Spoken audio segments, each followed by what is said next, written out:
###***, Part 1. The Stranger on the Frontier. ***. The world, as Catherine had known it, ended in a cloud of red dust. The stagecoach, a rattling wooden cage that had been her prison for the better part of a month, finally grown to a halt in the center of redemption. Arizona. The name was a promise, or perhaps a joke, from what she could see. The town was little more than a raw scrape on the face of an unforgiving landscape. Heat radiated in shimmering waves from the packed earth street, a single broad artery flanked by a collection of sun-bleached, false-fronted buildings. The saloon, the general store, the blacksmith, the assayer's office. Each name was painted in stark, peeling letters beyond the flimsy structures. The land stretched into an infinity of rock and sand, overseen by distant mesas that burned a deep, bruised crimson under the 1875 sun.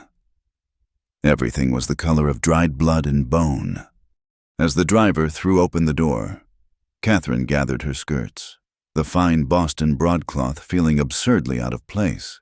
It was a shield, this dress, the last remnant of a life she had fled, a life of rigid postures, whispered judgments in gas-lit parlors, and the suffocating certainty of a future mapped out by her father's business interests.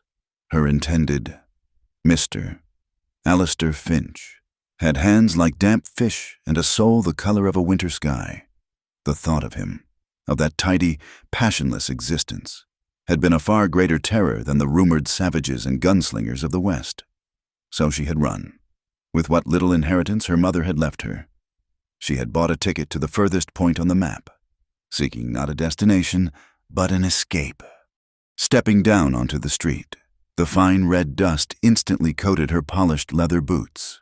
The air was thin and smelled of grit, horse sweat, and something else, something wild and faintly floral, like sage after a rare rain. She stood for a moment, clutching her reticule, a solitary figure of dark blue wool in a sepia-toned world. And the world stared back. From the shaded porch of the general store, two women in faded calico dresses stopped their conversation. Their eyes swept over Catherine, taking in the quality of her dress, the tired but refined lines of her face, the way she held herself with a ramrod straightness that was pure East Coast. Their lips thinned into identical lines of disapproval and suspicion. On the steps of the saloon, a handful of men paused with tin cups halfway to their mouths. Their stares were different, less critical, more consuming. They inventoried her as they would a new horse, their eyes lingering on the curve of her waist and the swell of her bosom beneath the tight bodice. Catherine felt a flush of heat crawl up her neck that had nothing to do with the sun. This was not the polite, veiled scrutiny of Boston society. This was a raw, primal assessment. She was new. She was different. She was prey. Forcing herself to breathe, she straightened her shoulders. She was not the fragile doll they imagined. She had defied her father, scandalized her family, and traveled 2,000 miles alone. She would not be undone by a few leering cowboys. Her first task was to find the office of the town magistrate, to file the deed for the small plot of land she had purchased, sight unseen, a patch of earth with a derelict cabin that was now her entire world. She approached an older man sweeping the boardwalk with a listless rhythm. "Excuse me, sir," she said, her voice sounding unnervingly clear and crisp in the lazy air. "Could you direct me to the magistrate's office?" The man stopped sweeping and squinted at her. "Magistrate's down the way. Last building on the left, before it all turns back to dust." He gestured with his chin. Then his eyes flickered to a group of 3 men who had just unhitched their horses from the rail in front of the saloon. "Best be quick about it. Miss, sun gets mean this time of day, and so do some folks." Catherine gave a polite nod and started down the boardwalk, her boots making a determined, hollow sound on the wooden planks. The 3 men, however, seemed to take the old man's warning as an invitation. They moved to intercept her, their spurs jingling a discordant tune. They were young, caked in trail dust, and smelled of cheap whiskey and unwashed bodies. "Well now, look what the stage brought in," the tallest one drawled, positioning himself directly in her path. He had a vacant, sun-scorched face and pale, watery eyes. "Ain't you a pretty little flower for this here desert?" Catherine stopped, her heart beginning a low, heavy drum against her ribs. "If you'll excuse me," she said, her tone level and cold. She tried to step around him. He mirrored her movement, blocking her again. His two companions chuckled, fanning out to her sides. "Not so fast," the leader said, a slow, unpleasant grin spreading across his face. "We're the official welcoming committee here in Redemption. Name's Cletus. It'd be mighty impolite to just walk on by." "I have business to attend to," Catherine stated, her gaze fixed on a point just over his shoulder. She would not give him the satisfaction of her fear. "Business can wait," the second man chimed in, leaning against a porch post. He was shorter, stockier, with a thick neck and small, porcine eyes. "We'd be honored to buy a lady like yourself a drink." "I don't drink," she said flatly. "Oh, we can teach you."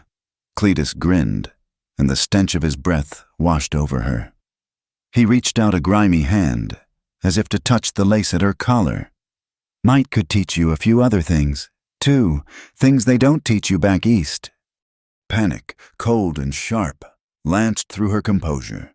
This was it, the danger she had been warned about, a casual, brutish menace born of boredom and entitlement. Her past had been a cage of rules and expectations, but this was a cage of flesh and blood, closing in on her. She took a step back, her hand tightening on her reticule, as if the small bag held any weapon at all. Just as Cletus's fingers were about to brush her neck, a shadow fell over them. It was not a large shadow, but it was sudden and absolute, blotting out the harsh sunlight.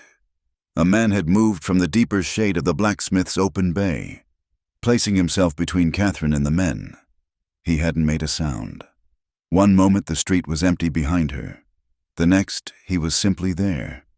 He was tall and lean, built of sinew and leather, not brute muscle. He wore dusty, well-worn jeans and a faded cotton shirt. A gun belt hung low on his hips, the leather dark and oiled, the pistol handle smooth from use. His face was angular, all sharp planes and high cheekbones. His skin weathered by sun and wind to the color of rich saddle leather.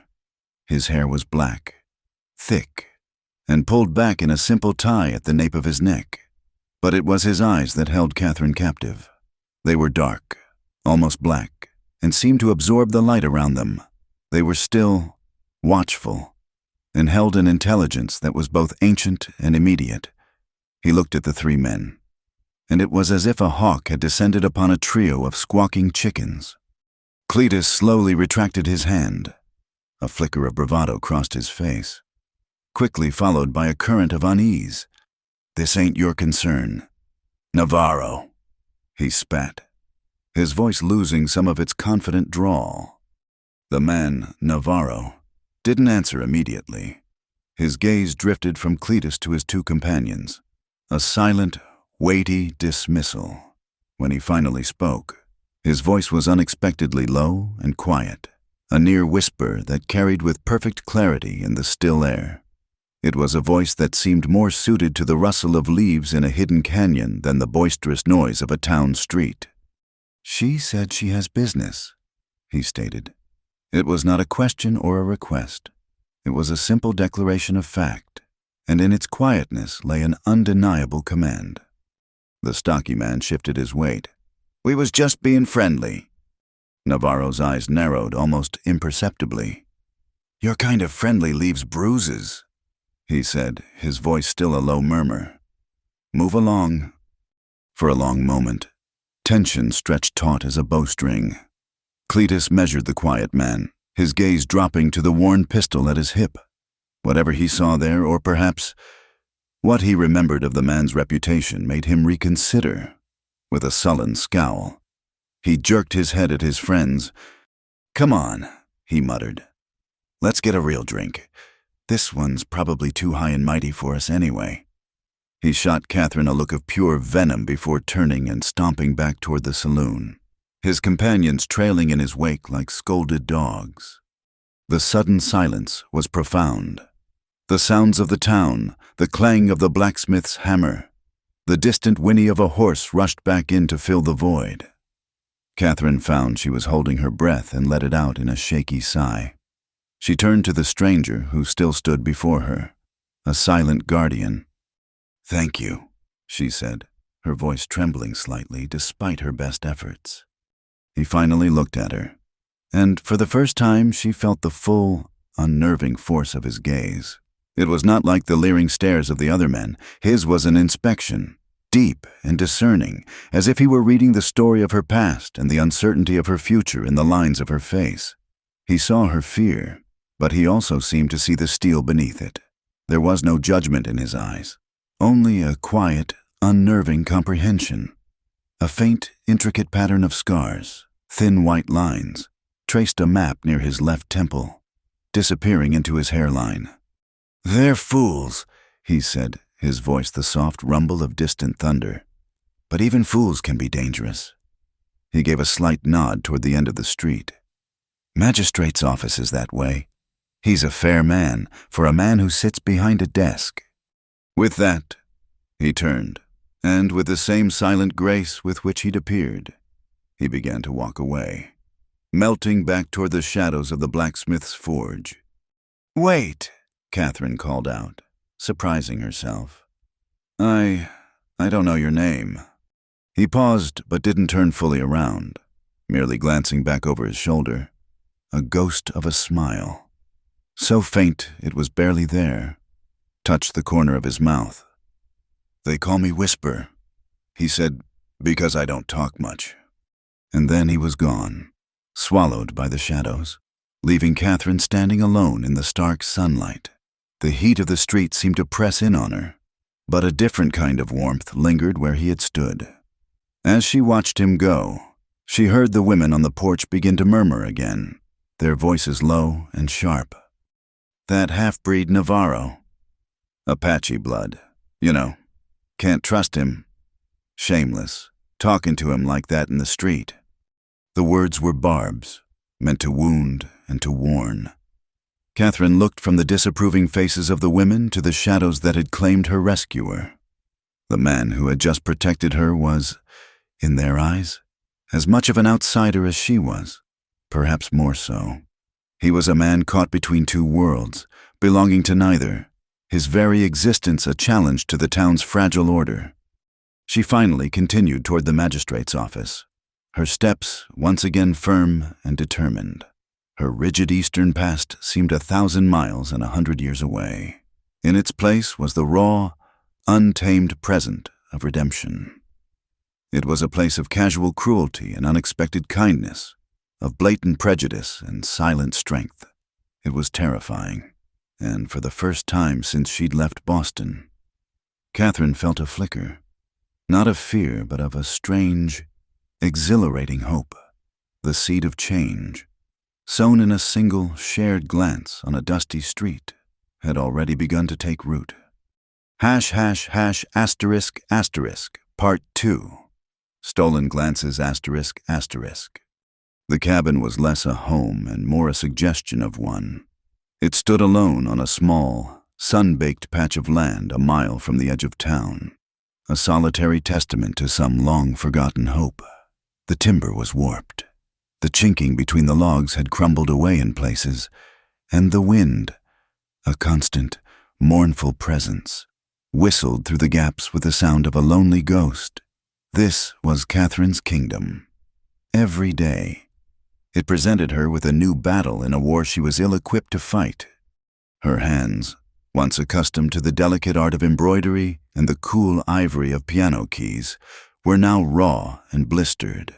The simple act of drawing water from the deep, stone-lined well was a Herculean struggle that left her gasping, her muscles screaming in protest. Cooking was an exercise in frustration, a battle against a temperamental wood stove that either refused to light or threaten to burn her meager provisions to ash. The world of structured mealtimes and servants had evaporated, replaced by the stark, singular reality of self-preservation. Boston had prepared her for intellectual debate and societal navigation. It had not prepared her for the sheer, bone-deep exhaustion of staying alive. Her greatest adversary, however, was the horse. He had come with the property, a dusty, ill-tempered gelding with a coat the color of a tarnished penny and a belligerent eye. The deed had named him General, but Catherine had taken to calling him Insurrection. He was a physical embodiment of the West's stubborn refusal to be tamed. Every attempt she made to lead him from his lean-to corral to the trough was a battle of wills. She pulled. He planted his feet. She tugged harder. He threw his head back and dug in, a statue of pure defiance. She tried to use the methods she'd seen from the liverymen back east, a sharp command, a firm hand on the rope, but the horse seemed to treat her efforts with contempt. One particularly sweltering afternoon, after a full 10 minutes of a fruitless tug-of-war that left her drenched in sweat and near tears of frustration, she finally dropped the rope in defeat. She leaned against the rough wood of the corral fence, her chest heaving. "You are the most pig-headed, stubborn, impossible creature I have ever met," she seethed, glaring at the animal, who promptly lowered his head and began to nibble at a pathetic tuft of dry grass as if she didn't exist. "He's not fighting you," a low voice said from behind her. "He's fighting the rope." Catherine spun around, her heart leaping into her throat.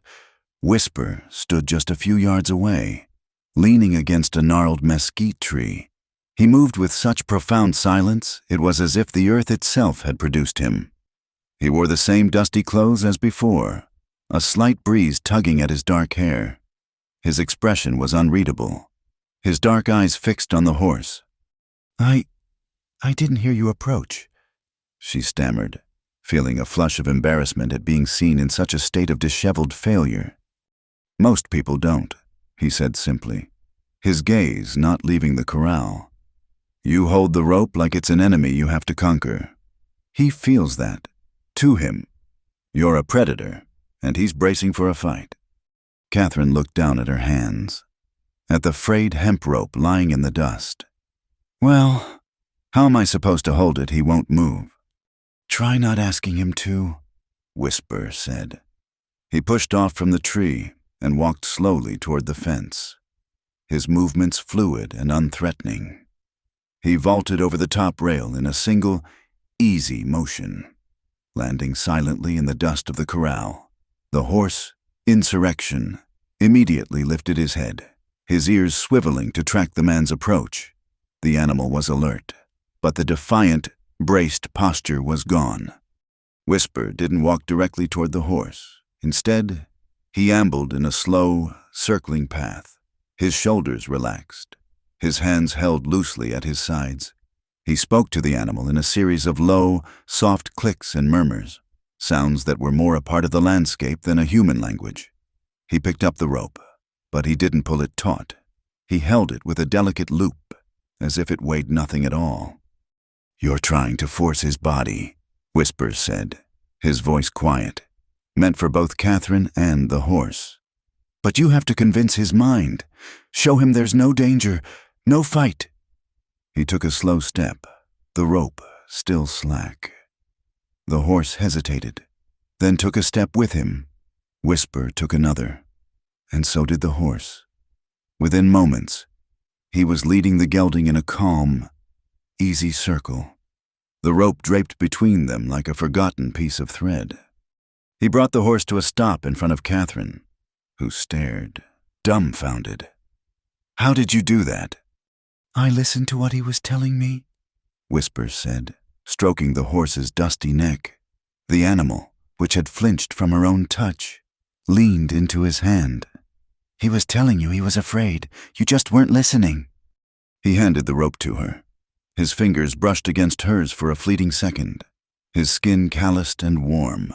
The brief contact sent a strange, unexpected jolt through her. "You try," he urged. Catherine took the rope, consciously forcing her shoulders to relax, her hand to loosen. She took a deep breath, letting it out slowly as he had done. She thought not of the trough, but only of taking a single step. She moved, and after a moment's hesitation, the horse moved with her. It was a miracle, a small, profound victory that felt more significant than any social triumph she had ever achieved in Boston. She looked up at Whisper, a genuine, unburdened smile spreading across her face. It worked. His expression softened, the stern lines around his eyes easing. He's not a bad horse, just needs to know he can trust the hands that guide him. That became the first of many quiet lessons. Whisper never announced his visits. He would simply appear when she was struggling most. He showed her how to rebalance the pulley on the well, using a cantilevered log that halved the effort needed to draw water.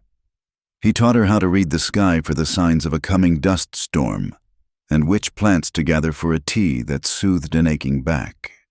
His knowledge was practical, rooted in the earth and the sky, a stark contrast to her abstract, book-based education. Their conversations were like the sparse vegetation of the desert brief, essential, and clinging to life in a harsh environment. When they crossed paths at the general store, he pointed her toward the stone-ground cornmeal over the fine wheat flour. "It holds up better in the heat," he'd murmured, his voice low enough not to draw the attention of Martha Gable, the proprietor, whose sour gaze followed him like a storm cloud. Another time, while he was showing Catherine how to properly curry insurrection, she found the courage to ask him about his past. "You know so much about this land. Were you born here?" He paused in his work, his hands still on the horse's flank. "I was born between here and there," he said, his eyes distant. "My mother was from a Mexican settlement to the south. My father, he was Apache."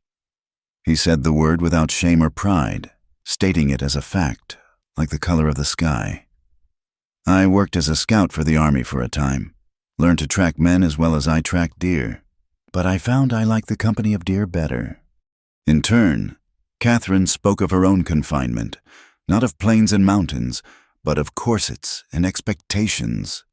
"In Boston," she confessed one evening, as they watched the sunset, painting the mesas in hues of orange and violet.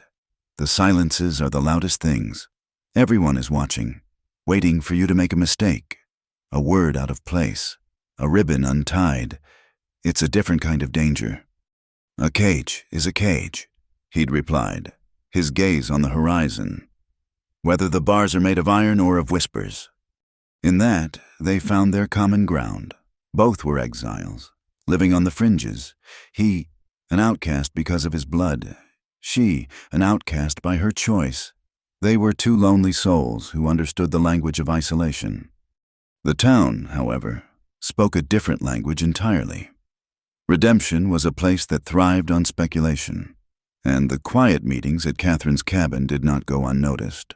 When she rode insurrection into town, no longer a defiant beast, but a compliant partner, the townsfolk saw not her accomplishment, but his influence. The whispers followed her down the main street. Martha Gable would stop weighing beans to murmur to a customer, her eyes cutting towards Catherine. The women who had scorned her on her first day now watched with a mixture of envy and sanctimonious pity. "Poor thing, she must be so lonely out there," they'd say, their voices dripping with false sympathy. "And with that man, it's not proper." The men's talk was cruder.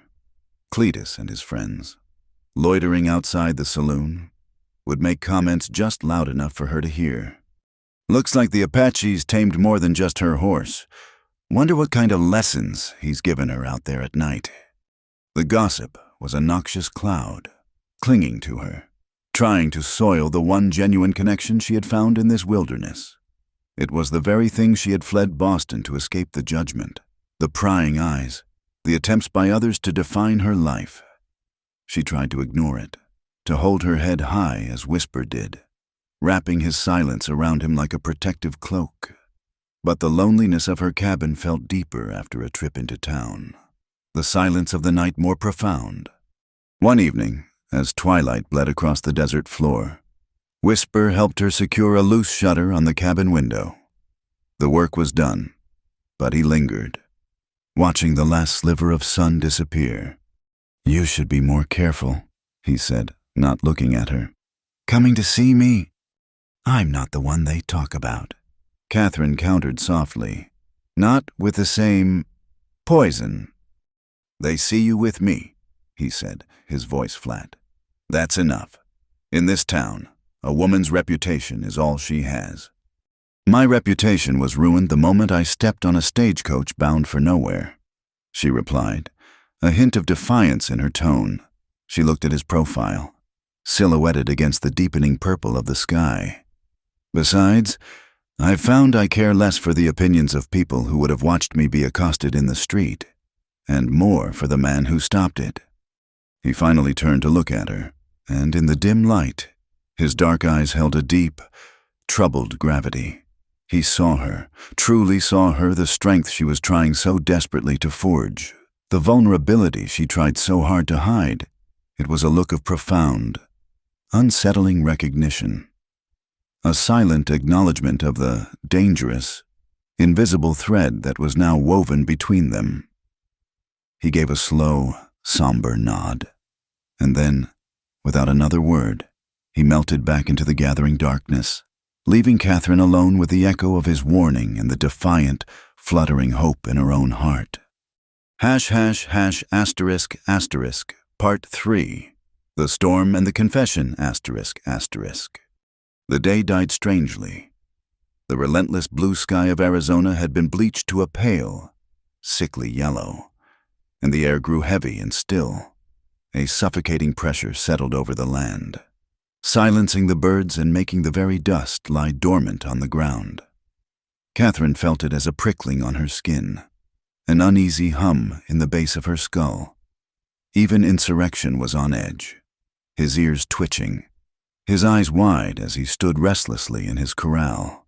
Ignoring the unnerving stillness, she had ventured farther than usual, walking the crumbling stone fence line at the far edge of her property, her mind preoccupied with the dwindling supply of flour and the endless list of repairs the cabin demanded.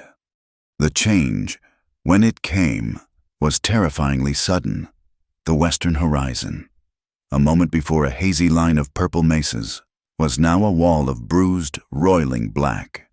The wind arrived first, not as a breeze but as a physical blow, a great, cold exhalation that tore at her skirts and threw dust into her eyes. It carried the scent of ozone and wet creosote, the smell of the desert's violent thirst about to be quenched. Panic seized her. She was a fool to have wandered so far. The cabin, her only sanctuary, looked impossibly distant. She turned and began to run, the wind fighting her every step, whipping her hair across her face.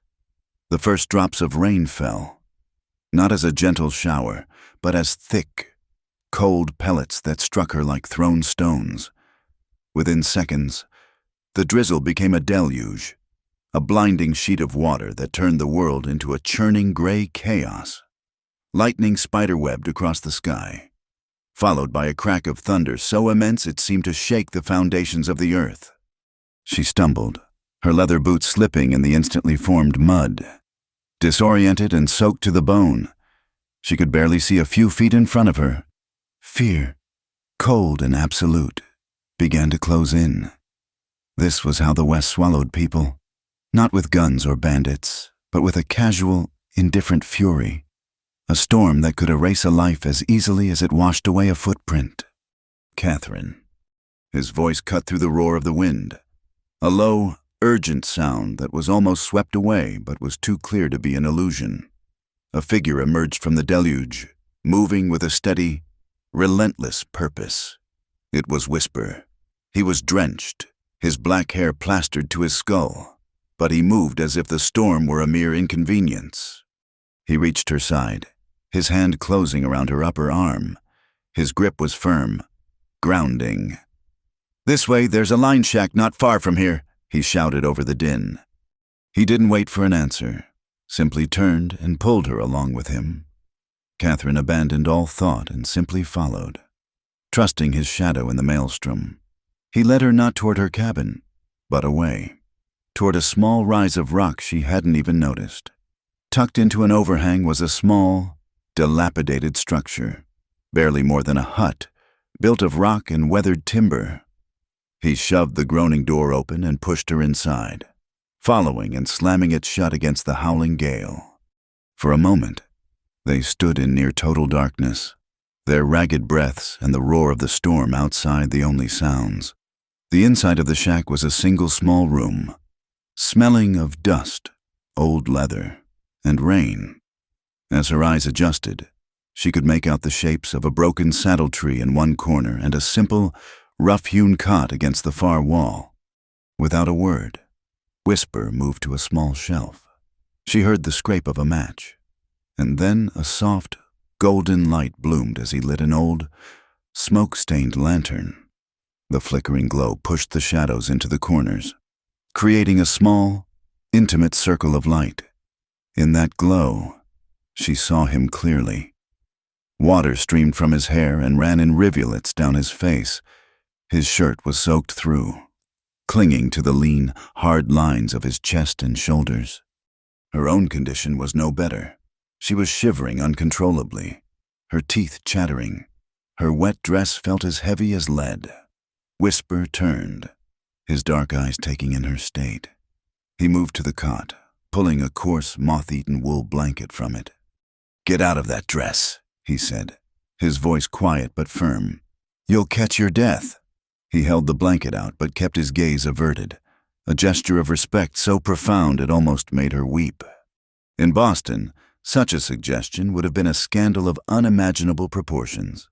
Here, in a dusty shack with the world tearing itself apart outside, it was a simple, practical matter of survival. Her hands fumbling with cold, numbed fingers, she unfastened the buttons of her bodice and let the heavy, wet garment fall to the dirt floor in a heap, clad only in her thin chemise and petticoats. She quickly wrapped the surprisingly warm, scratchy blanket around her shoulders, huddling into its meager comfort. Whisper, having given her time, had taken off his own wet shirt and was wringing it out near the door. The lantern light played over the muscles of his back and arms, skin traced with the faint, pale lines of old scars that told stories she couldn't begin to imagine. He worked with an economy of motion, a quiet competence that seemed to be the core of his being. He hung his shirt on a peg and came to sit on an old crate near her, close enough that she could feel the heat radiating from his body. The storm raged on, a wild symphony of wind and thunder that made the small shack tremble. Inside their bubble of lantern light, a different kind of storm was gathering. The silence between them was no longer comfortable. It was charged, thick with unspoken thoughts and feelings that had been building for weeks. Catherine stared into the flickering flame of the lantern, watching the shadows dance on the rough-hewn walls. All the fear she had felt out in the storm, all the loneliness of the past months, all the carefully constructed walls she had built around her heart began to crumble. She had run from a cage of polite society only to find herself in a vaster, wilder cage of isolation. "I was so afraid," she whispered, the words barely audible over a peal of thunder. "Out there, I thought the world was ending." "The desert just likes to remind us who's in charge sometimes," he answered, his voice a low rumble. "It's not just the storm," she continued, her voice gaining a raw, fragile edge. She finally looked at him, her eyes wide and luminous in the dim light. "It's this. The quiet, the emptiness. In Boston, I was never alone, but I was always lonely. I thought coming here would be different. I thought freedom would feel warmer." She pulled the blanket tighter around herself, a futile gesture against a chill that came from within. Her gaze drifted past him, to the simple cot against the wall. It was little more than a frame with a thin mattress of straw. A solitary place for a solitary man. A confession, born of fear and a desperate need for connection, rose unbidden to her lips. It was the most honest, reckless thing she had ever said. "Your bed looks lonely," she whispered. The words hung in the air between them, stark and vulnerable. It was a statement not about his life, but about her own. An admission of the deep, aching void she carried inside her, a longing so profound she could no longer bear its weight in silence. Whisper didn't move. He simply watched her, his dark eyes searching her face. He saw past the bravado, past the Eastern refinement, and saw the terrified, yearning heart she had kept hidden for so long. The corner of his mouth lifted in that ghost of a smile she had seen once before, but this time it was filled with a gentle, heart-wrenching tenderness. He shifted from the crate to the edge of the cot, closing the small distance between them. He didn't reach for her, didn't try to take advantage of her vulnerability. He simply brought his presence closer, offering it as a shield. He leaned in, his voice so quiet it was almost part of the sound of the rain drumming on the roof. He spoke a few words, soft and guttural, in a language she did not understand, but whose meaning she felt in the deepest parts of her soul. Asterisk shichainiti, altsida ta ninidi beholo. Asterisk. The Apache words were like a melody from another world, ancient and deeply intimate. Seeing the question in her eyes, he gave the slightest of nods.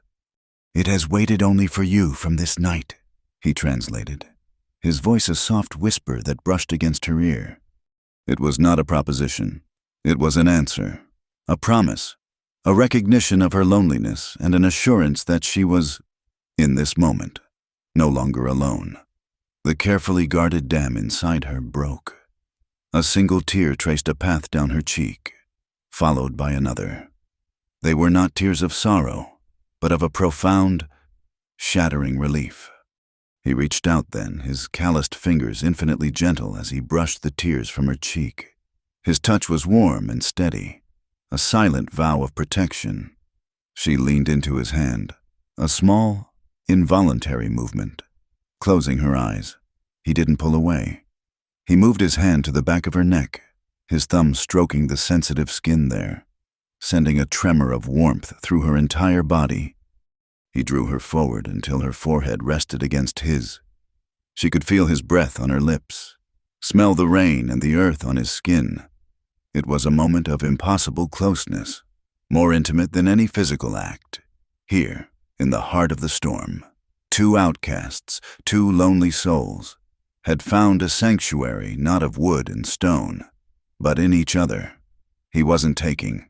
He was giving comfort, understanding, and a shared silence that was, for the first time, not empty, but full.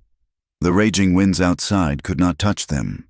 They had opened their hearts, and in the flickering lantern light, had found a fragile, desperate, and beautiful truce with the wilderness, both outside and within. ##***, Part 4. Rumors and a challenger ****.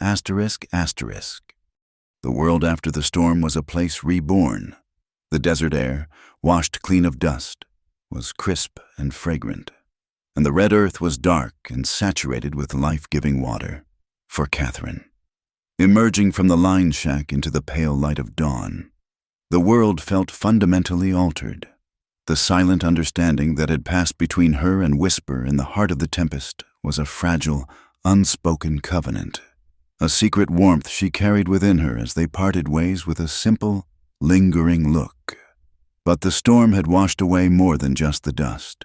It had washed away all pretense. When she next rode into Redemption for supplies, the change in the town's atmosphere was palpable. The whispers that had once followed her like a shadow had now become a low, buzzing storm of their own. No one had seen her return to her cabin the night of the storm. They had only seen her, a lone woman, disappear into the deluge, and they had seen Whisper's tracks near her property. The town, with its ravenous appetite for scandal, had pieced together a story that suited its own prejudices. At the general store, the air grew thick with a sudden, pointed silence the moment she stepped through the door. Martha Gable, a woman whose face seemed permanently soured, stopped weighing a sack of beans, and stared at Catherine as if she were a snake that had crawled in from the desert. Two women by the fabric bolts, who had been chatting animatedly, fell quiet, their eyes darting towards her before they turned their backs in a deliberate, unified snub. "Heard she spent the night of the storm in the old Miller line shack," one woman whispered to the other, her voice a stage whisper designed to carry, with asterisk him asterisk. "Shameless," the other replied, clucking her tongue. An Eastern lady of supposed quality, letting herself be spirited away by that Apache breed. Her family would be mortified. Catherine's cheeks burned, a hot flush of shame and anger. She wanted to scream at them, to tell them of the terror of the storm, of the simple, respectful kindness Whisper had shown her. But she knew it would be useless. Their minds were closed, their narratives already written. In their eyes, she was no longer just an outsider. She was a fallen woman, bewitched by the town's resident savage.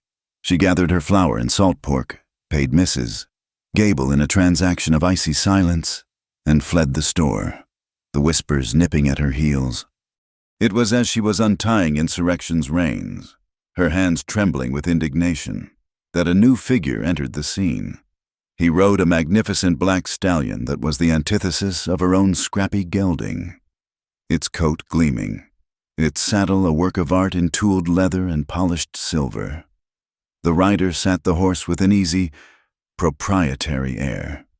He was a man in his late 30s, handsome in a rugged, sun-burnished way, with confident blue eyes and a neatly trimmed beard. He was dressed not like a common cowhand, but in fine twill trousers, a tailored vest, and a clean, pale Stetson. This was a man of substance and power. This was Richard Callahan. He was the owner of the sprawling Seabar Ranch, the largest cattle operation in the territory. His name was spoken with a mixture of awe and resentment in redemption. He was the law, in many ways, holding the town's prosperity in the palm of his hand. He dismounted with practiced grace, tipping his hat to Catherine. "Miss Hayes," he said, his voice a smooth, confident baritone. "A pleasure to see you in town, though it seems the local hens are pecking a little too fiercely today." He cast a dismissive glare towards the general store, from which the whispering women were now peering. They immediately shrank back from the window. "Mr. Callahan," Catherine replied coolly, not accustomed to being the subject of such public drama. "Please, allow me," he said, stepping forward to hold Insurrection's bridle as she mounted. It was a gesture of old-world chivalry that felt jarringly out of place. A woman of your refinement shouldn't have to endure the crude gossip of this town. They lack perspective. His blue eyes held hers, a look of frank admiration mixed with something else, an appraising quality, as if he were judging fine horseflesh. "This is a hard country," he continued, his tone softening. "It has a way of wearing down delicate things. A woman needs protection here, a strong hand to guide her." His words, meant to be charming, sent a small shiver of unease down her spine. They were a more eloquent version of the things Cletus had said to her on her first day. His protection became a recurring theme. 2 days later, he rode out to her cabin. He sat astride his black stallion, surveying her small, struggling homestead with an expression of barely disguised pity. "This is no place for you, Miss Hayes," he said, waving a gloved hand at her patched roof and crooked fence. "You're a rose trying to bloom in a dust bowl." He laid out his proposition with the straightforward clarity of a business deal. He was a wealthy man, a powerful man, but he lacked a wife. Not just any wife, but a lady. Someone with class and Eastern breeding who could host governors and smooth the rough edges of his frontier empire. He wanted to marry her. "I would build you a proper house, just south of town," he explained, his eyes alight with his own vision. 2 stories, with glass windows from St. Louis and a real piano. You would want for nothing. You would be the most respected woman in this territory. All I ask in return is your hand." Catherine stared at him, stunned into silence. It was the proposal from which she had fled, repackaged in a Western wrapper. Alistair Finch had offered her a cold brownstone in Boston. Richard Callahan was offering her a gilded cage in the desert. And what of the gossip, she finally managed to ask. Callahan laughed, a short, sharp sound devoid of humor. As my wife, no one would dare whisper a word against you. Their talk would cease overnight, and you would, of course, cease any association with unsuitable company. He didn't have to say Whisper's name. The contempt in his voice was clear. The half-breed? Navarro, he said, giving voice to her thoughts. I know he's been helping you. It's the nature of a stray dog to hang around where it's fed. But he's a dangerous man. Miss Hayes, he has Apache blood in him. You can't trust that kind. They're wild, uncivilized. He's not fit to be in the presence of a lady like you. The word struck Catherine like a physical blow. He was articulating the town's ugliest prejudices, presenting them as rational, protective truths. The choice he was offering her was brutally clear social salvation and material comfort in exchange for her freedom and her soul. She could have safety with Richard, or she could have something else, something wild and uncertain and true, with Whisper. The dilemma churned within her for days. Callahan's offer was a siren song, promising an end to her back-breaking labor, her poverty, her isolation, an end to the whispers. All she had to do was surrender. She sought out Whisper, finding him as she knew she would, in the quiet solitude of the grasslands beyond the town.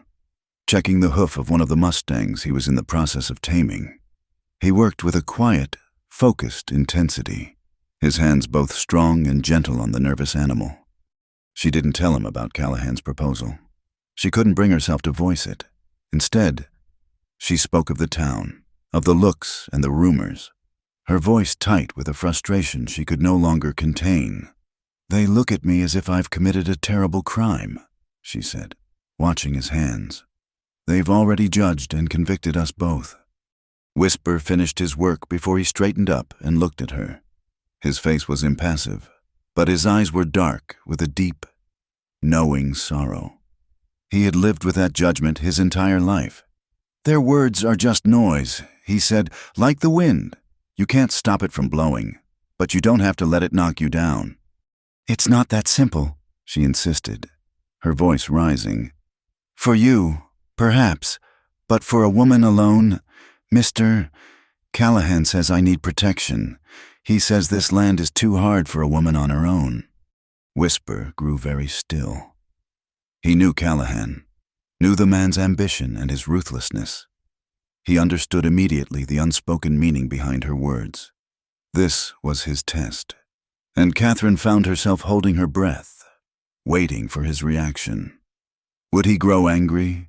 Possessive? Would he forbid her from seeing Callahan, thereby becoming another man trying to control her?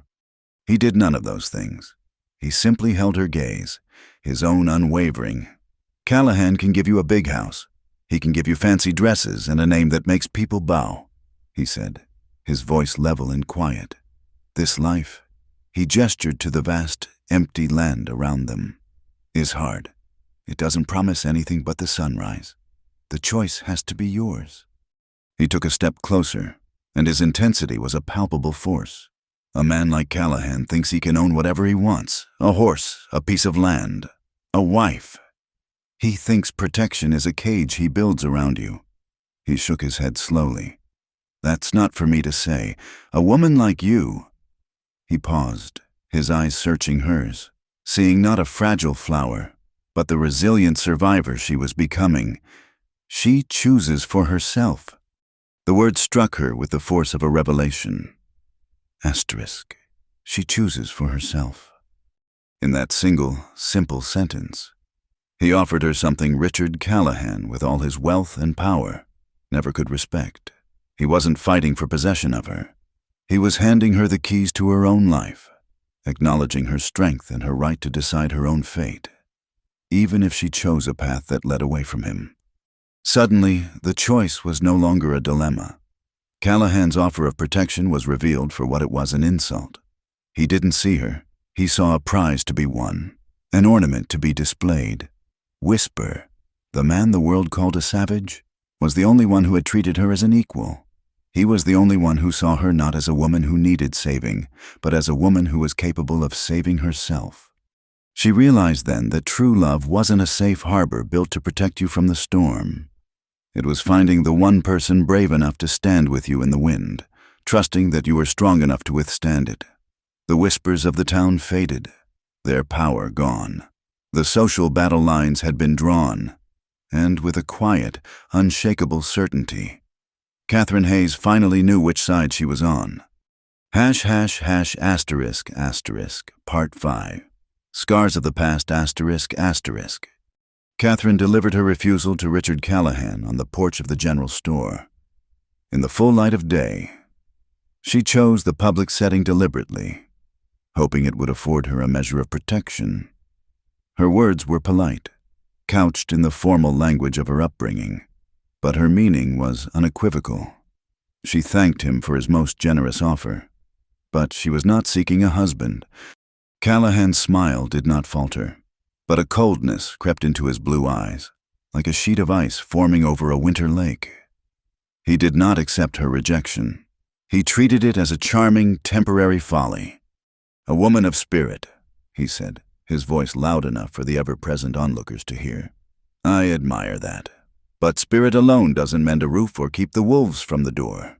You will reconsider, Miss Hayes, when you realize the true nature of this land and the company you are choosing to keep. You will see the wisdom of my offer." He tipped his hat and walked away, not a defeated suitor, but a patient predator, confident that his prey had simply delayed the inevitable. His condescending certainty was more unnerving than any outburst of anger would have been. And in the lonely quiet of the nights that followed, his words began to find fertile ground in the lingering soil of her own self-doubt. As she lay on her simple straw mattress, the vast, silent darkness of the desert pressing in on all sides, the ghosts of Boston would come to visit. She could hear the voice of her father, stern and disappointed, speaking of duty, of station, of a woman's place. She could picture the pinched, disapproving face of her former governess, lamenting her shocking lack of propriety. "Have you lost your senses, Catherine? To throw away a life of security for what? A shack in the dirt and the companionship of a savage ***. The voices were insidious, preying on her exhaustion and her fear. She would look at her hands, the nails broken, the skin chapped and raw, and compare them to the soft, pale hands of the woman she used to be. Had she made a terrible mistake? Was her desire for freedom merely a childish fantasy, a reckless impulse that would lead only to her ruin? This new life was a constant struggle, a daily war against the elements and her own inexperience. Callahan offered an end to that war. All it would cost was the very freedom she had crossed a continent to find. It was a battle waged not on the dusty plains of Arizona, but in the treacherous, uncharted territory of her own heart. Her turmoil must have been plain on her face. One evening, as she sat with Whisper by a small, crackling fire he'd built outside her cabin, the silence between them stretched, filled with her unspoken anxiety. The stars overhead were a brilliant, scattered dust of diamonds, impossibly bright in the moonless sky. "Your thoughts are loud tonight," he said, his gaze fixed on the dancing flames. She gave a weary sigh, the confession spilling out of her. "I'm thinking of the choices I've made. I'm thinking that perhaps everyone is right, that I don't belong here. I'm an outcast. Whisper, I chose this, but I'm not sure I'm strong enough for it." He was quiet for a long time, poking at the fire with a stick, sending a shower of sparks into the darkness. When he finally spoke, his voice was lower than usual, weighted with the gravity of memory. "You chose to be an outcast," he said softly. "I was born one. There's a difference." He looked up from the fire, his eyes meeting hers across the flames. The usual guard was down, and in their depths, she saw a profound and ancient pain. "You asked me once where I was from. I told you I was born between here and there. That's the truest thing I know." He began to speak, not in a rush, but in slow, measured pieces, as if unearthing shards of a life he kept buried deep inside. "My father was Ende the people, what you call Apache. He wasn't a raider. He was a hunter and a horse tamer. He believed there could be peace. He met my mother when he was trading horses near her village in Mexico. She saw the man, not the Indio everyone else saw." His voice grew distant. "They were happy, for a time. They lived on a small piece of land by a creek, not so different from this one. But other settlers wanted the water. To them, my father was just a savage squatting on land that should be theirs. An argument over a stray calf was the excuse they needed." He paused, the crackle of the fire filling the silence. "I was 10 years old. I was hiding in the brush. I watched them kill him. They said he drew a knife. He was only holding a rope." Catherine felt a cold horror grip her. She reached a hand out, then let it fall, knowing no gesture was adequate. "After he was gone," Whisper continued, his voice flat, devoid of emotion, "they turned on my mother. Her own people in the village had already shunned her for marrying him. Now the settlers called her a collaborator, a savage's woman. They burned our cabin. They drove her out, and me with her. We walked for weeks, surviving on what she could find, what I could trap." He looked down at his own hands, turning them over in the firelight. "We found our way to another settlement. But the story followed us. The Mexican folks saw me and saw my father's face. The white men saw a half-breed brat. When I was old enough, I joined the army as a scout. I thought if I wore the blue coat, if I used my father's skills to help them, maybe they would see me. But they never did. To the soldiers, I was the Apache they used to track other Apache. To the people, I was a traitor, helping the men who had stolen their land." He finally looked at her again, and his face was a mask of utter desolation. "I don't belong to the white world. I don't belong to the Ende. I live in the space between. That is my home. So when you tell me you feel like an outcast, I understand." In that moment, Catherine's own struggles, her fight against judgment and societal rules, seemed small and fragile compared to the lifetime of brutal exclusion he had endured. Her exile was a matter of geography and social standing. His was etched into his very blood. She saw it all then, the reason for his silence, his watchfulness, his ability to move through the world unseen. They were the tools of a man who had never been allowed to stand comfortably in one place. Without thinking, she moved around the fire and sat beside him. She reached out and took his hand. His fingers were calloused and strong, but they trembled almost imperceptibly in hers. They sat in silence, hand in hand, two outsiders finding a fragile sense of belonging in their shared loneliness. The ghosts of Boston fled from Catherine's mind, banished by the raw, painful truth of a real and present tragedy. Her resolve hardened. Her fight was no longer just for herself. It was for him, too. Her newfound strength would be tested sooner than she imagined. Richard Callahan, having been rebuffed, began to systematically turn the town against them. He could not attack Catherine directly without appearing cruel, so he focused his entire arsenal on Whisper. The campaign was subtle at first, then brazen. At the saloon, Callahan bought rounds of whiskey and spoke loudly of the Navarro threat. He twisted Whisper's past as an army scout, painting him as a merciless killer who had betrayed his own kind and could not be trusted. He invented tales of Whisper threatening prospectors, of spooking cattle herds near the sea bar. He played on the deepest fears of the settlers, stoking the embers of racial hatred into a slow-burning fire. Whisper, the quiet man on the edge of town, was reframed as a brooding menace, a savage waiting for his moment to strike. The poison spread quickly. The blacksmith, a gruff but fair man named Jebediah, suddenly found reasons why he could no longer spare the coal for Whisper to forge new horseshoes. Martha Gable at the store began to claim she was out of the specific supplies Catherine requested. Doors that had once been reluctantly open were now firmly shut.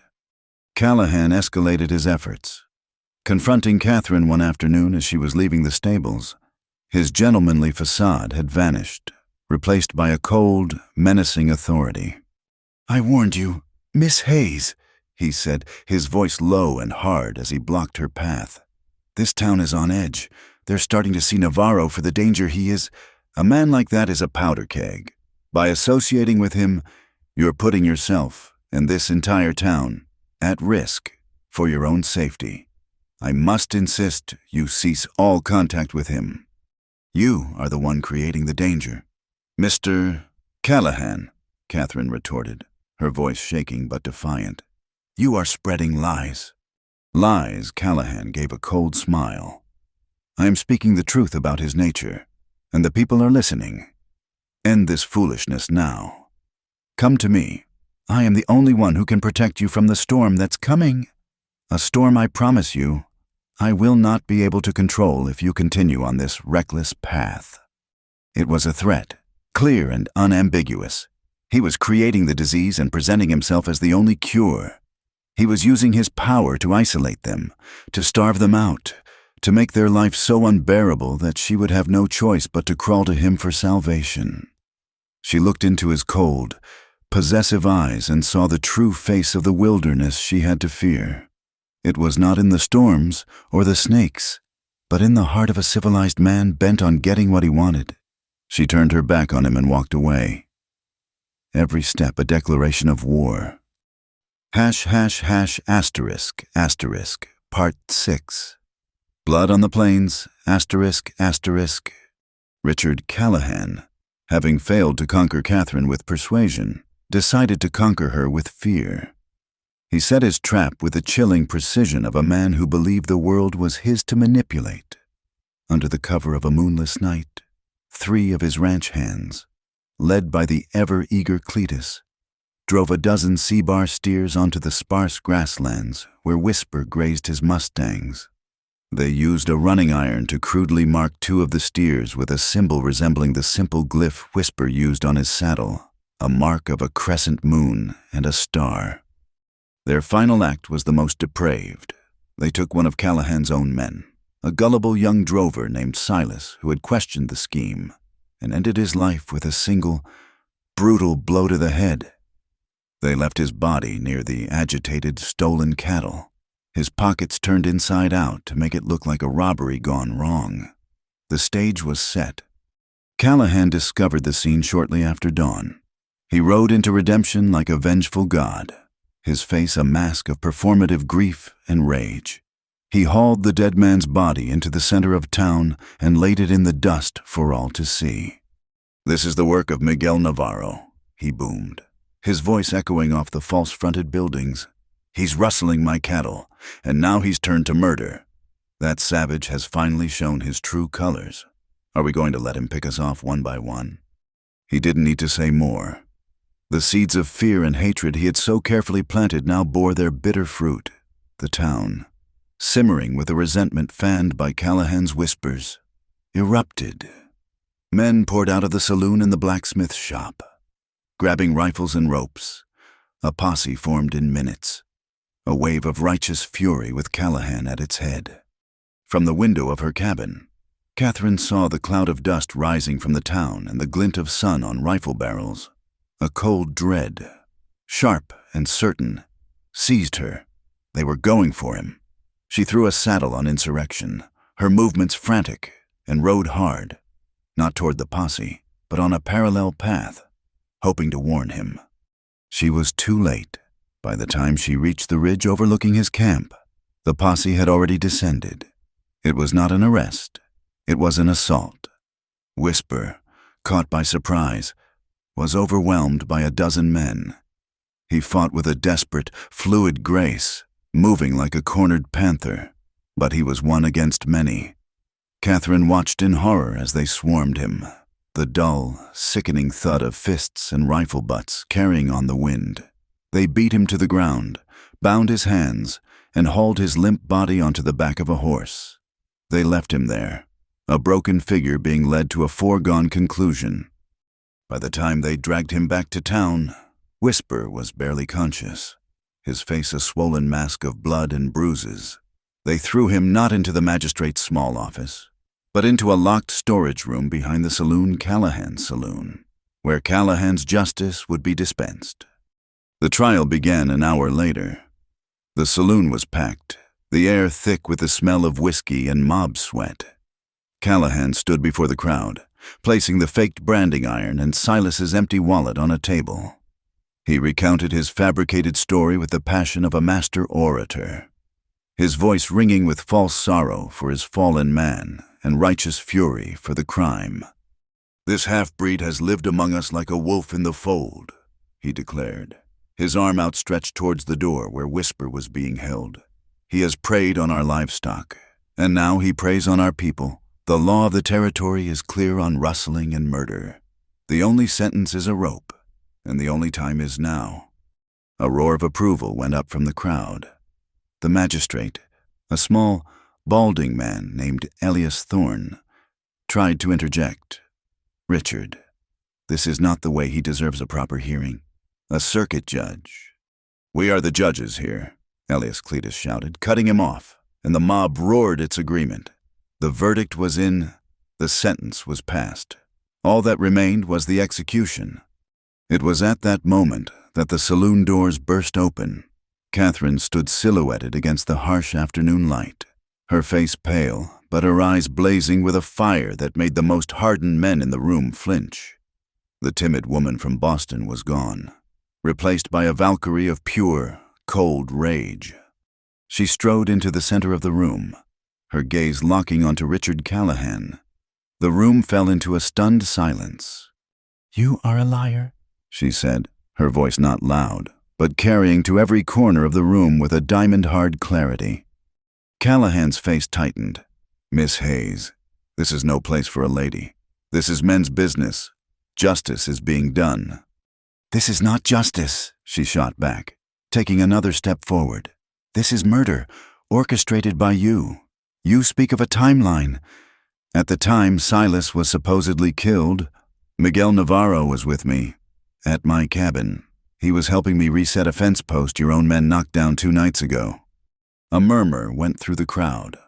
A few eyes shifted from Catherine to Callahan, a flicker of doubt in their expressions. "A convenient alibi," Callahan sneered, the word of a compromised woman trying to protect her savage lover. "He is not my lover," Catherine said, her chin high. "He is my friend, a man of more honor and decency than you could ever comprehend, and he is not the one with the motive here. You are—" She turned her fiery gaze upon the crowd. "This isn't about stolen cattle. This is about a spurned proposal. Richard Callahan asked me to be his wife, and I refused him. He warned me then that he would make me regret it. He is destroying this man not for justice, but to punish me. He is framing an innocent man to satisfy his own wounded pride." The accusation, so bold and personal, struck the room like a physical blow. The seed of doubt she had planted began to sprout. Men looked at one another, then at Callahan, whose confident smirk had been replaced by a mask of pure fury. He saw his control over the mob wavering. "She's hysterical," he roared. "The breed has twisted her mind. Get him out here. Let's finish this before she spews any more nonsense." Cletus and 2 other C-bar hands moved to the storage room to drag Whisper out. But as they did, a new voice cut through the tension. Hold on now. It was Jebediah, the blacksmith, stepping forward from the back of the room. He was a mountain of a man, and his face was set in lines of grim certainty. "The lady makes a point. I've known Navarro for years. He's quiet, keeps to himself, but I've never known him to be a thief or a killer. And I've known Callahan to be a man who doesn't like being told no." Callahan's face went purple with rage. "Are you siding with this savage against me?" "Jebediah, I'm siding with what's right," the blacksmith growled. That was all it took. The room exploded into chaos. Callahan, realizing his plan was unraveling, pulled his pistol. "Forget the rope, just kill him," he screamed to his men. As Cletus dragged a beaten Whisper through the door, Jebediah swung a heavy beer stein, knocking him aside. Magistrate Thorne galvanized into action. produced an old shotgun from behind the bar. "This is a house of law, not a slaughterhouse," he yelled. Gunfire erupted. The saloon became a maelstrom of shouting men, splintering wood, and acrid gun smoke. Catherine screamed and dropped behind the bar, her heart pounding. In the midst of the chaos, Whisper moved, though battered and bruised. His instincts were sharp as ever. He wrenched a pistol from one of Callahan's fallen men. He didn't fire wildly. Each movement was precise, economical. A shot to knock a gun from a man's hand, a shoulder tackle to send another crashing through a window. He was a force of nature, a whirlwind of controlled, deadly grace. He wasn't trying to kill, he was trying to survive. Jebediah fought like a bear, his massive fists clearing a path, while Thorne's shotgun boomed, discouraging anyone from getting too close. The townsfolk, who had been a unified mob moments before, were now a panicked scramble of bodies diving for cover. The fight came down to its source, Richard Callahan. His face contorted in a snarl of pure hatred, saw his prize being defended, his power being defied. He raised his pistol and took aim, not at Whisper, but at Catherine as she peeked over the bar. "If I can't have you, no one will," he screamed. Whisper saw the movement. With a guttural cry, he threw himself in front of her, shoving her back down behind the cover of the bar. He was a fraction of a second too late. The gun roared, and a searing pain exploded in Whisper's side. He grunted, stumbling back, but his own gun was already level. He fired once. The shot struck Callahan's gun hand, sending his pistol flying across the room. Callahan shrieked, clutching his shattered hand. The fight was over. His men were down or had fled. The saloon was a wreck, the air thick with smoke and silence, punctuated only by the groans of the injured. Callahan, defeated and exposed, stared at Whisper with eyes full of venom. "This isn't over, breed," he spat. "Yes," Whisper said, his voice a strained rasp as he leaned against the bar for support, a dark stain spreading rapidly across his shirt. "It is." His legs gave out then, and he slid to the floor, leaving a smear of red on the wood. The last thing he saw before the world went black was Catherine's face, her eyes wide with terror, as she rushed to his side, her hands pressing against his wound, her voice calling his name as if from a great and growing distance. The battle for redemption was won, but as Catherine knelt on the bloody floor, cradling his unconscious form, she knew the war for his life had just begun. ### Part 7. In shadow and in light, ****. The aftermath of the gunfight was a tableau of smoke, groans, and shattered glass. In the sudden, ringing silence, Catherine felt as if she were moving through a dream. Jebediah was at her side instantly, his large, gentle hands helping her lift Whisper's shoulders. "We need to get him out of here," the blacksmith grunted, his face grim. "Before what's left of Callahan's pride turns into a lynch mob. My wagon's out back." Magistrate Thorne, holding his shotgun, stood guard over a whimpering Richard Callahan. "Go," he ordered, his voice trembling but firm. "I'll see to this mess." "You see to him. He saved this town from a tyrant today, whether it knows it or not." The journey back to the cabin was a slow, agonizing crawl. Whisper drifted in a twilight of pain, his body a dead weight against Catherine's as she sat beside him in the wagon bed, her hands pressed firmly against the makeshift bandage on his side. Every jolt of the wagon wheels sent a fresh wave of agony through him, and a corresponding wave of fear through her.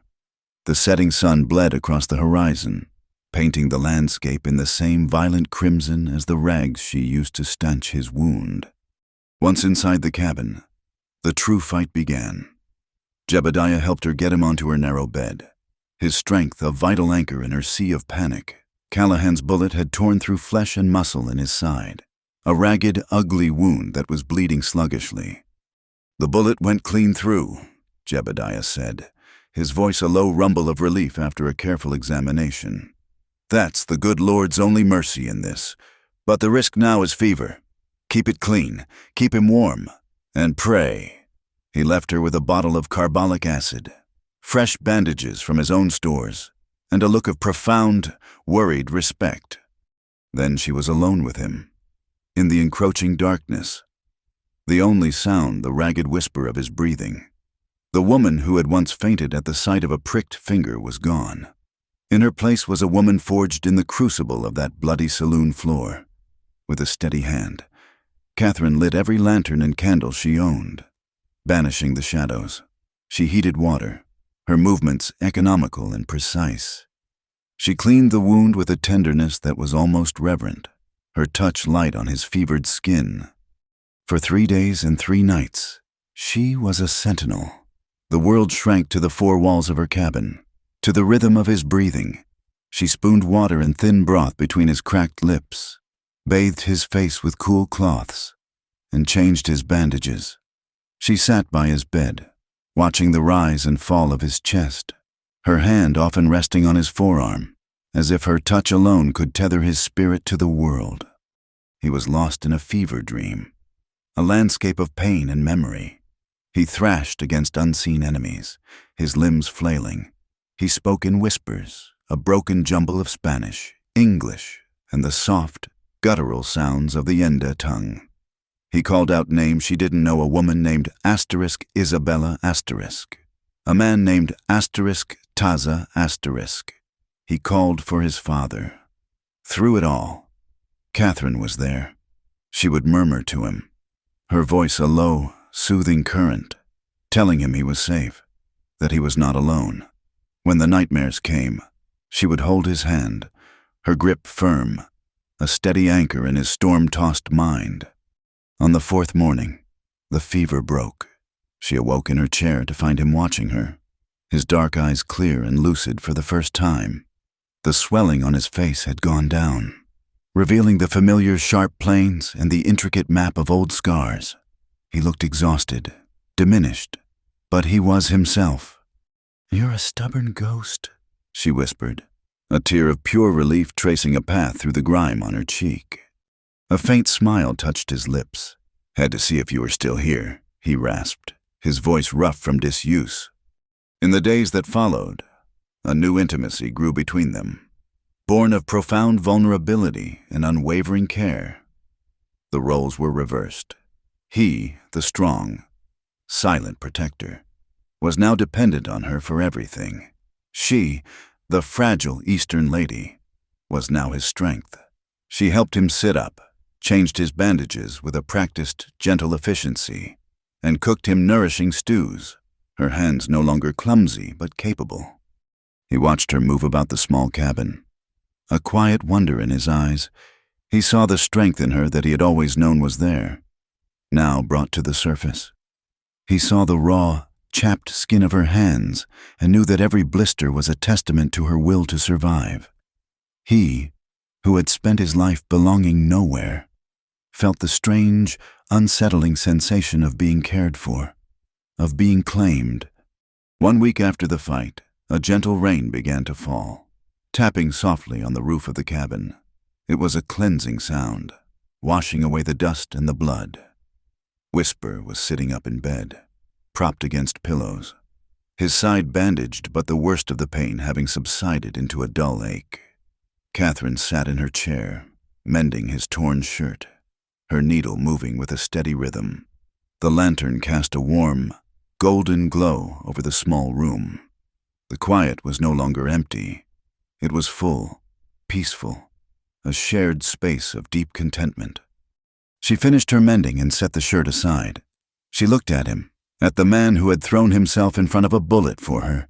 She looked at the scars on his face, the new wound on his side, and the deeper wounds in his soul that she had only begun to understand. The lessons of her past, the rules, the fear of judgment, the carefully constructed walls of propriety seemed like foolish, flimsy things from a forgotten life. They had no place here, in this cabin, with this man. A decision, clear and absolute as a desert star, settled in her heart. This was not a choice born of fear or loneliness. As her confession in the line shack had been, This was a choice born of love, a fierce, protective, and deeply certain love. It was a choice born of free will, the very thing he had insisted she embrace. She rose from her chair and walked to the bed. She sat on the edge, her hip brushing against his. He looked at her, a question in his dark eyes. She didn't speak. Instead, she reached out and gently traced the line of the old scar near his temple, her touch as soft as a moth's wing. "Every scar tells a story," she whispered, her voice husky with an emotion she no longer tried to hide. "I want to know all of them." He grew very still, his breath catching in his throat. He understood. He saw the resolve in her eyes, the gentle certainty in her touch. It was not the offering of a frightened girl, but the declaration of a woman. He raised a hand, his fingers trembling slightly as he cupped her cheek. "Catherine," he began, his voice a strained whisper, as if to warn her, to protect her from this final, irrevocable step. She silenced him by leaning forward and pressing her lips to his. The kiss was not one of fiery passion, but of profound tenderness. It was a kiss of gratitude, of homecoming. It was the taste of rain and wood smoke, of survival and solace. When she pulled back, she looked into his eyes and saw her own love reflected there, a deep, quiet ocean of emotion he had kept locked away his entire life. Slowly, deliberately, she began to unbutton her dress. Her hands did not shake. This was her choice, her body, which had once been a vessel for social transaction, a thing to be corseted and presented, was now an instrument of her own will, a gift to be freely given. She blew out the lantern, plunging the room into a soft darkness, illuminated only by the faint, silvery light of the rain-streaked window. In the shadows, they came together not as a man and a woman taking something from each other, but as two halves of a single, long-broken soul finding its way back together. Her touch was an exploration of healing. She traced the jagged map of his scars, her fingers and lips learning the stories of his pain, offering comfort where there had only ever been hardness. He, in turn, treated her with a reverence that brought tears to her eyes.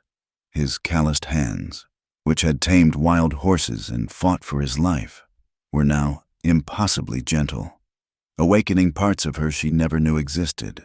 It was a slow, quiet discovery, a sacred act of communion. In that small cabin, surrounded by the gentle sound of the rain, the last of Catherine's ghosts were laid to rest. The repressed girl from Boston was gone forever, and in her place was a woman who understood that love was not about safety or propriety, but about the terrifying, beautiful act of choosing to be vulnerable and whisper. The man who had been born between worlds, who had never belonged anywhere, finally found his home. It wasn't a piece of land or a town on a map. It was in the arms of the woman who had seen the man behind the scars and had chosen to love him. Not in spite of them, but because of them. They were two outcasts, two wanderers, who had finally found their place in each other. ******, Part C8. Dawn on the frontier, *****. The world trickled back in slowly. First came the town, timidly at first, then with a growing sense of collective shame and obligation. Magistrate Thorne, true to his word, had seen to the mess. Richard Callahan, his hand bandaged and his pride shattered, had been given a simple choice: face a federal judge for incitement to riot and attempted murder, or sell his holdings and disappear. He chose the latter, vanishing from the territory as quickly and quietly as his power had once allowed him to appear everywhere. His departure left a vacuum, a silence in the town where his blustering authority had once been. Jebediah was their first visitor. He arrived at the cabin 2 days after the rain stopped, leading a pack mule laden with supplies, sacks of flour, slabs of bacon, coffee, and a small keg of nails. He didn't say much, his gruff manner a shield for a deep-seated decency. He simply unloaded the goods, gave a curt nod at the healing wound in Whisper's side, and shared a look with Catherine that spoke volumes. It was a look of apology, of respect, and of alliance. Redemption, it seemed, was beginning to earn its name. Others followed, though more cautiously. The stocky man who had once leered at Catherine alongside Cletus appeared one afternoon, hat in hand, and left a freshly shot prairie chicken on her doorstep without a word. Even Martha Gable, during Catherine's next tentative trip to the general store, managed a transaction that was merely neutral, not actively hostile. The poison had been drawn from the town's bloodstream, leaving behind a scar of memory and a fragile opportunity for healing. The whispers had not vanished entirely, but their tone had changed. They were no longer whispers of salacious gossip, but of grudging wonder. For Catherine and Whisper, the town was a distant concern. Their world was the small cabin, the vast prairie, and the quiet, revolutionary space between them. As his strength returned, they began to build a life together, not with grand plans, but with the small, steady actions of two people mending a broken world. They repaired her cabin first, making it truly theirs. He showed her how to mix clay and grass to chink the walls, sealing the gaps against the wind. His hands, strong and sure, guided hers until she could do it herself. A smear of red mud on her cheek, her only sign of inexpert ties. She, in turn, brought a sense of order and light to the small space. She scrubbed the floors, hung calico curtains in the single window, and found a wild beauty in arrangements of desert flowers and interesting stones. She read to him in the evenings from a worn book of poetry she had brought from Boston, her voice a soft melody against the crackle of the fire, introducing him to a world of words he had never known. He brought her to his own camp, a sheltered hollow by a creek that was his true home. It was a place of profound peace, marked by the slow rhythm of the natural world. Here, he taught her the deeper lessons of the land. He showed her which roots were good for medicine, how to read the stories left in the tracks of animals, and how to sit in silence and simply listen to the language of the wind in the cottonwoods. She learned that his silence was not an absence of thought, but a presence of attention. He was a man who was deeply, fundamentally connected to the world around him, and he was now connecting her to it, too. They talked for hours, filling the empty spaces of their pasts. He told her stories of his mother, Isabella, of her courage and her laughter, a soft counterpoint to the harshness of his memories.